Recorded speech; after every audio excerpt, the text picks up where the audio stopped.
Hi, Jack Hopkins. I've got a quick tip for those of you who may be working for a boss or a manager that maybe rubs you the wrong way, or maybe that you just can't stand.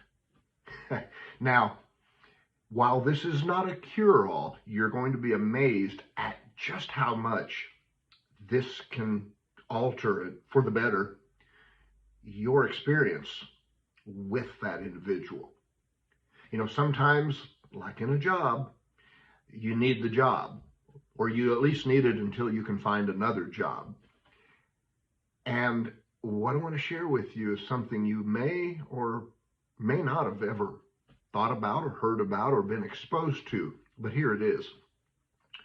We all create inner mappings or inner representations of the people in our lives. And you know this in an instant when you think about this. When you aren't at work, how would you know you are thinking about your boss or that manager or that whoever it is? How would you know you were thinking about them if you didn't carry around an inner representation of this person when they weren't actually in front of you? Well, the truth is, you really couldn't. So what we do, unconsciously, of course, this is not something that we often go around saying, okay, I'm going to construct this person in this way inside my mind. It just happens. And most of the time, the inner representation of the person we're having a problem with is one that's not real favorable in terms of the impact that it has on us, our biochemistry and our stress levels. So when you're done watching this video, if you will take a moment and think about somebody you can't stand. When the image comes to mind, or when you're thinking about this person, notice what expression do they have on their face? What body language are they displaying? Do they have their hands on their hips in a very dominant position? Are they leaning in close to you, kind of in a domineering fashion? What's the distance or the perceived distance between that image in your mind and you? Notice the auditory features.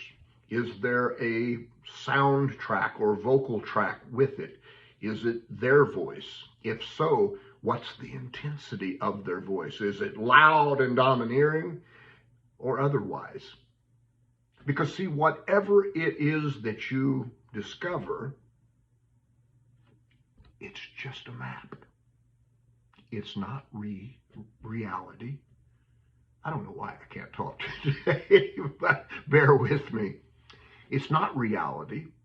Now, it may be representative of them a lot of the time you're around them, but the image and the representation in your mind is made up. You're not really interacting with something real when you are referencing that. But here's the thing. You are interacting with it.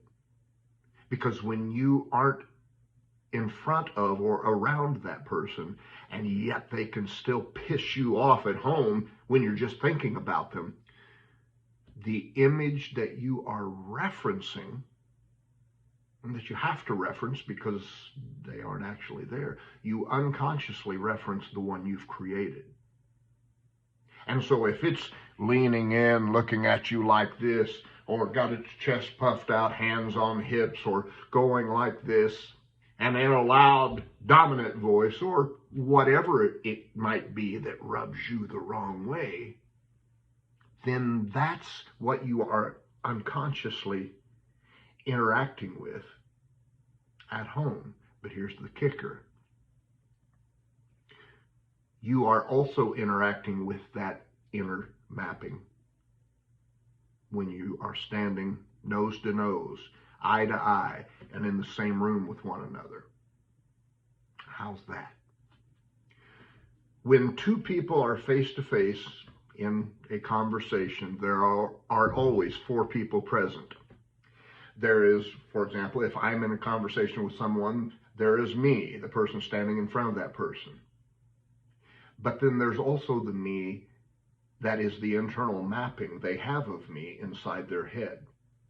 And everything about the real me gets filtered through that internal image of me they have in their head.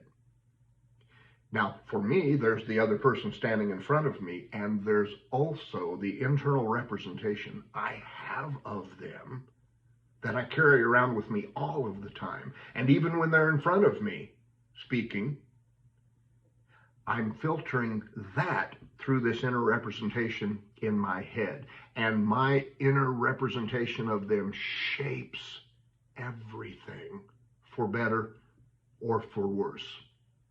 Likewise, their inner representation shapes everything coming from me for better or for worse.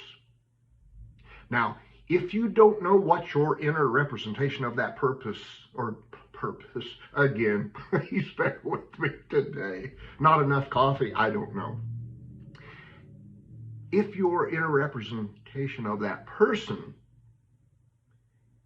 isn't as favorable as it might be for your internal response and benefit, then your experience with them is going to be even worse than it needs to be. It's going to be amplified. And if it's already not so good, then it's going to become a lot worse.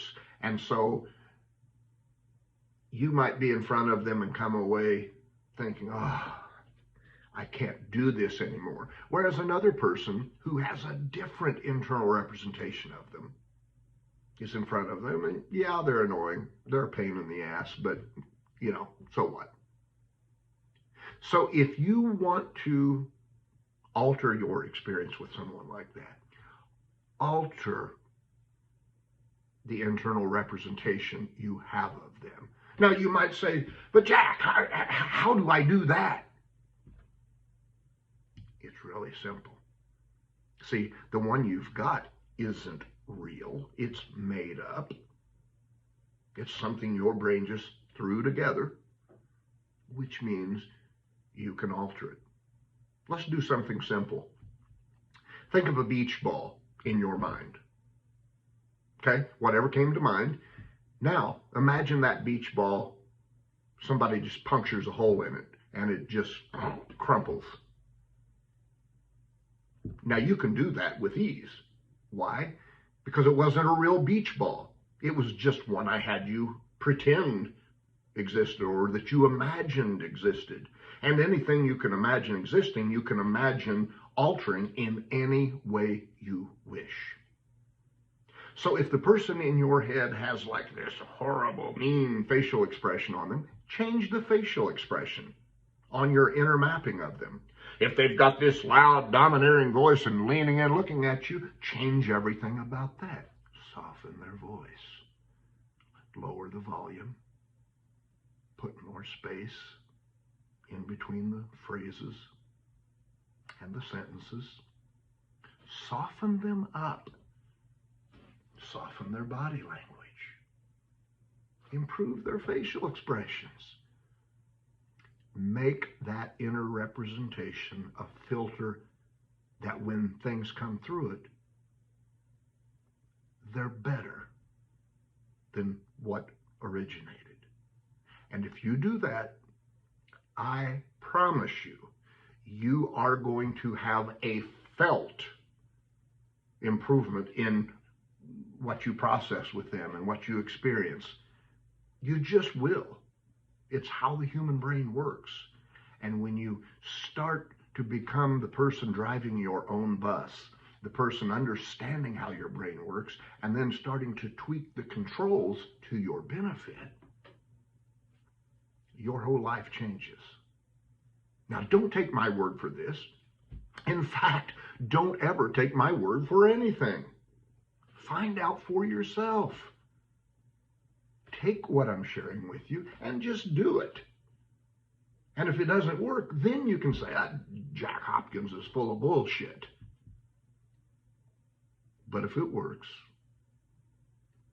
and it will, then you can drop me a line and say, thanks, Jack. This is Jack Hopkins. Till next time.